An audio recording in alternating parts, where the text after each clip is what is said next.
आणि 16 फायदे कोणते, पण मी ते सगळे सांगणार नाही तुम्हाला. 16 फायदे त्याच्यातले 2च फायदे सांगतो तुम्हाला. ते 2 फायदे कोणते बघा.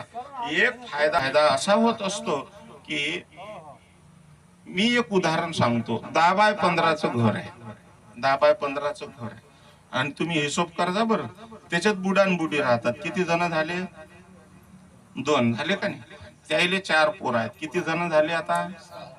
त्याचे लग्न झाले. आता किती झाले?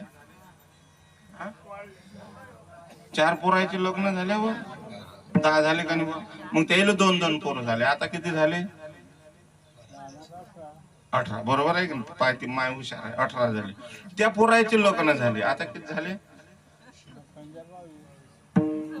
आणि त्याला 2-2 पोरं झाले. आता किती झाले? हा नाही हो, 2-2 पोरं झाले ना. 8 पोरं राहिले.